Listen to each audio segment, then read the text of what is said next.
Hi friends, welcome to Angie's Kitchen. Today I'm going to show you how to make chicken pan pizza. This is a continental dish and this is made with 3 steps. So the first step is the dough making. So for this I have taken 1 teaspoon of dry active yeast in a bowl and I am adding around half to 1 teaspoon of sugar to this. This can be adjusted according to your taste. And then I am going to add lukewarm water, which is about 4 to 5 teaspoons. And this has to be mixed well until the sugar gets dissolved, and it has to be mixed and then kept for resting for around 5 to 10 minutes. So I'm mixing it well and I'm going to close it with a lid and keep it for 5 to 10 minutes for resting. So towards the next step, I am taking a measuring cup, this is 1 cup. So in this I have taken 1.5 cups of all-purpose flour or maida, and this is added to a bowl in which I am going to mix all the ingredients for the pizza making. And then I'm adding a little bit of salt. According to your taste, you can add the salt, followed by some oregano. So this will give the flavor to the dough as well. Otherwise the dough will be just raw or plain. So instead I add a little bit of oregano to this. So this is around a quarter teaspoon. And then I am adding the yeast sugar mixture to the dough. And then little bit of oil, so which is around 1 tablespoon of vegetable oil. If you have olive oil, you can add olive oil here. So I'm adding vegetable oil here, which is 1 tablespoon. And now we have to mix all of this with some lukewarm water. So the water amount should be as how you need the dough to be. So I am going to make the dough a little bit very soft, so that when I make the pan pizza, in the pan it will become very crunchy. So that will be the consistency I make it for the pizza dough. So I'm mixing the dough until it makes a little bit not very fluidy, but it is very sticky to the hand. So this is the texture in which I make the pizza dough. So now you can see that it is sticking to my hands, and this is the way I want the dough to be. So it's little bit too much watery than the chapati dough. And now I'm going to add a little bit of olive oil. So I'm adding around 1 teaspoon of olive oil in my hand, and then I'm going to mix that with the dough so that the dough gets some oily texture and it will be just a coating around the dough. And now I add the oil to my hands, in both my hands. I apply the oil in both my hands, and I'm going to make a shape for the dough now so that I can keep it for resting. I'm just folding the dough inside so that I can get a little bit of shape to this, but it will be sticking to my hands. But I'm trying to make a shape, and then I'm going to keep this for resting. So you can see a light shape. So before I keep it for resting, I add a few drops of oil as a layer on the top of the dough. And now I'll be closing the pan with a damp cloth, and it will be kept for 6 to 8 hours for rising. So after 6 to 8 hours, it will rise. It will become like double the size of the dough now. Now it is a second step, which is the sauce making. That is what I am going to start with. So for this I have taken 2 medium-sized tomatoes, and I am making a small cuts at the bottom of the tomatoes. And then I am taking 2 onions, and I'm dicing it to a cube size, and I'm adding it to the same bowl. So this is around 2 onions which I have added. Now I am adding around 8 cloves of garlic, and then some Kashmiri chilies. So I am adding around 8 chilies. The number of chilies you can adjust it as per your taste. And then I am adding some water. So which is around the water amount should be the amount in which the tomatoes are almost dipped. And you boil it until the water is half the way through, or the peel of the potatoes are coming out. And then at this stage you can actually turn the tomatoes to the other side so that the eye of the tomato can be visible and the other side gets cooked. So cook it for another 2 minutes, and then you can remove it from the pan. Once the mix is almost cold, you can peel off the tomatoes and then remove the seeds.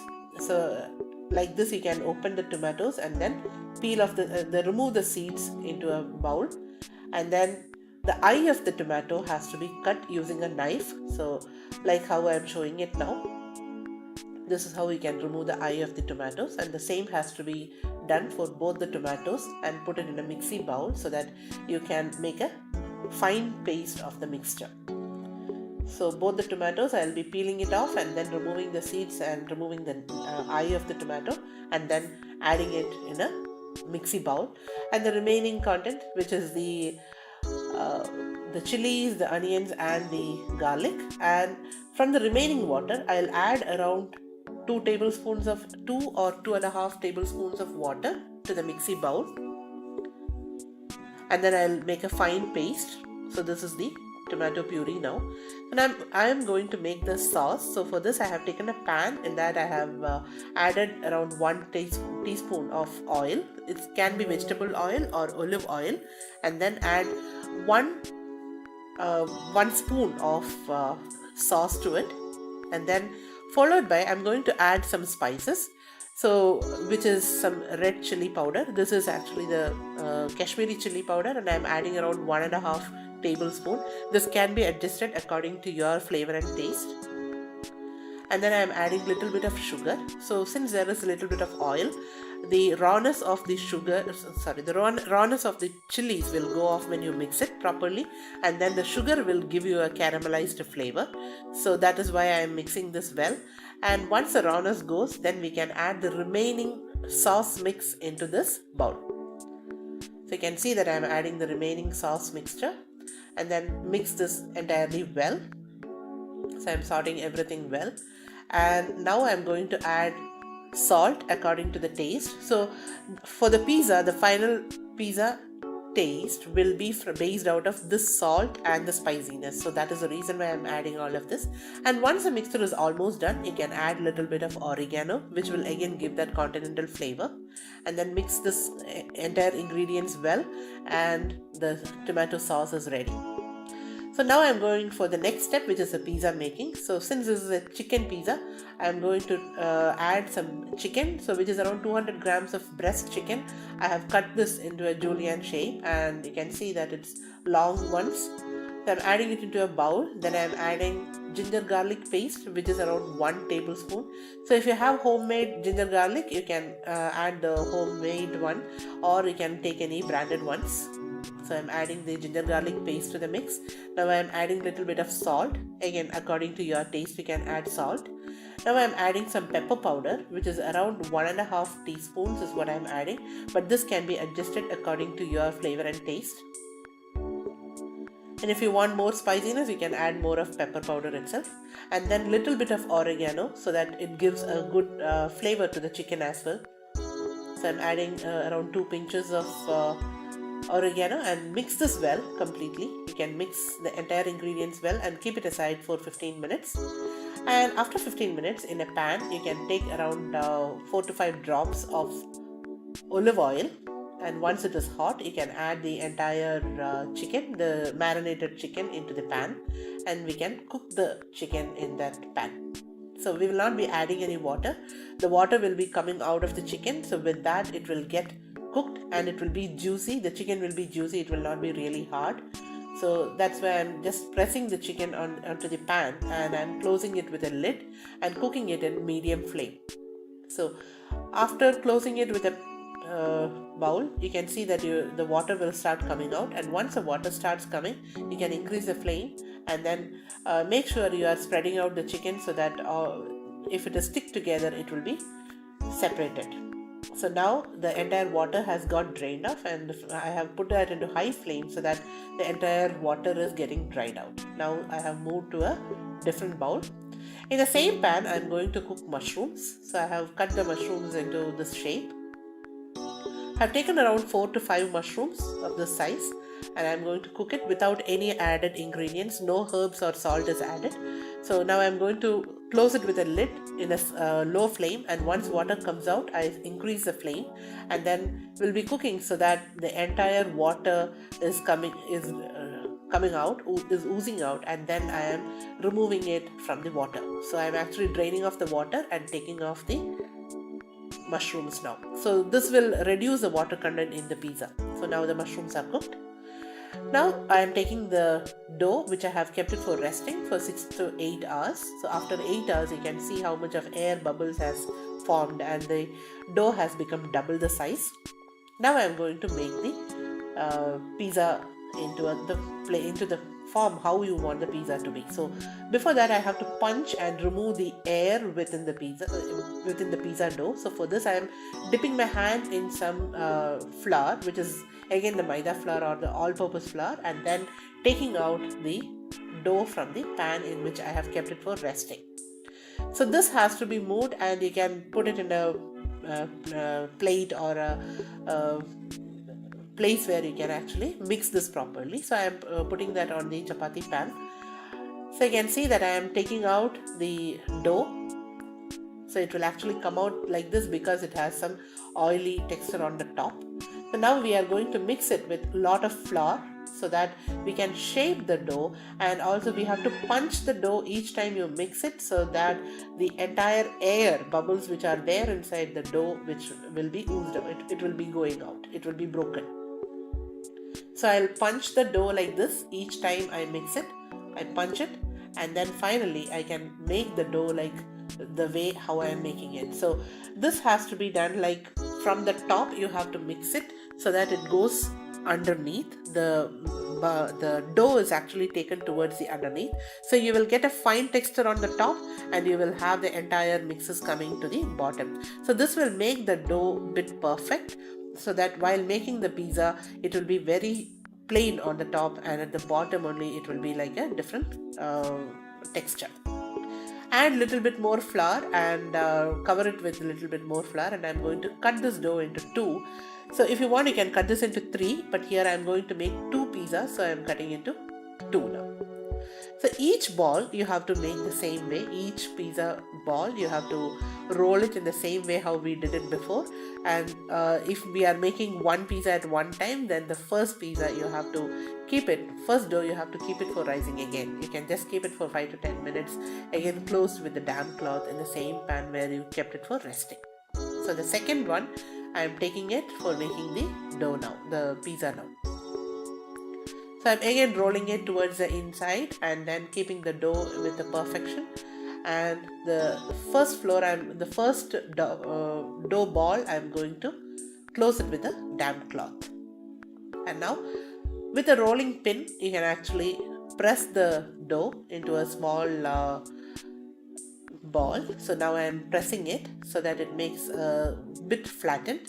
And if you want, you can entirely flatten it using the same rolling pin, or you can use with your hand because it's all-purpose flour, so you can use with your hand. You can actually use your fist and make it perfect. So here I am actually making the dough, the middle part of the dough bit flattened, which is of the same strength, and then on the sides wherever you see that there is thickness, I am actually patting it within my hand so that the dough gets spreaded.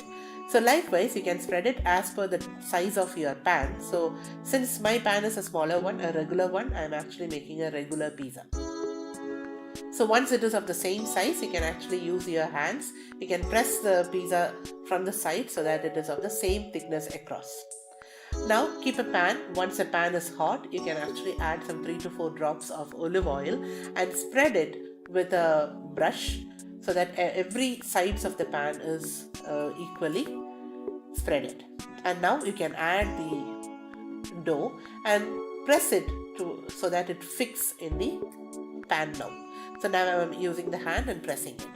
Now I am going to use a fork and I am going to prick the entire dough so that where the air bubbles will come out. Since it has yeast, it will start bubbling out. That's the reason. And now I am adding some 2 or 3 drops of olive oil and I am spreading it across so that when I turn the dough, there will be oil at the bottom side also. Now you can see that the flour has got half cooked, and I am going to turn the pizza dough on the other side. And now you can switch off the flame, and I am going to press the dough to stick onto the pan now. And now we are going to start the pizza assembling process, which is now I have taken the sauce which we made some time back, and I'm spreading it across all the sides of the pizza. So even towards every corner of the pizza, I am spreading the sauce.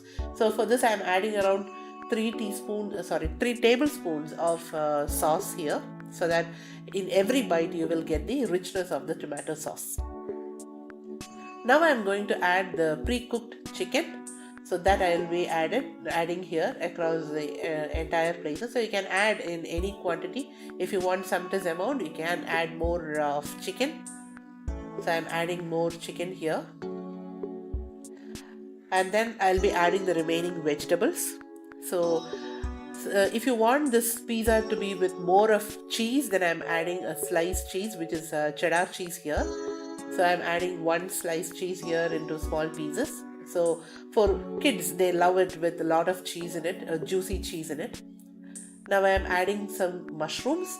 So it's the same mushrooms which I cooked. So that will be spread across everywhere. So every bite you will get all the vegetables and the chicken and the sauce at every bite. So now I am adding some carrots. So these are fresh carrots. I have not cooked it. It is just a fresh carrots, and I have cut it into a julienne cuts. Now I am going to spread some onions. So again, it is sliced, long sliced, and this will be spreaded across. Followed by some capsicum. So if you get multicolored capsicums, then you can add it. Since I got only the green ones, I am spreading the green ones here. Now you can add the herbs. So I'm adding some oregano here and some chili flakes, the red chili flakes. It's just a sprinkle. And followed by pizza cheese or the mozzarella cheese. I have shredded the mozzarella cheese now, and I'm going to spread it across all the vegetables so that it will get stick to the pizza once you cook the pizza. So here I'm going to make the pan pizza, so there is no baking here, it's only the pan cooking. So if you do not have a oven, you can actually make pizza at home. So I'm spreading the pizza cheese or the mozzarella cheese across all places, and then I'm going to give a press so that if any air is there, it is released. So I'm just pressing it along with the cheese, and then I'm going to add oregano. So I'm going to sprinkle the oregano on the top of this, and then some red chili flakes. So after making the pizza, I will not be adding both of these because now it has full oregano and the richness of the red chili flakes. Now I'm going to cook it in very low flame for around 5 to 8 minutes until the mozzarella cheese gets cooked or melted. So now you can see I closed it with a pan, and then you can see that now the entire pizza cheese has got melted, and this is how the pizza should look like. So now the pizza is ready. I'm going to move that into the serving bowl, and then I'm going to cut it using a pizza cutter. So since this is a regular pizza, I'm cutting this into 4 pieces. If you have a bigger pan, you can actually make a bigger pizza. So accordingly, you can cut it into 6 or 8 pieces. So you can see that the pizza is getting cut. So since it is crunchy at the bottom, you have to make sure that it is cut at the bottom too. And now you can see that after making in pan also, you can see the pizza crust is really crunchy and the mozzarella has really melted. Wow, it's yum. Thank you for watching my video. Please share it and subscribe.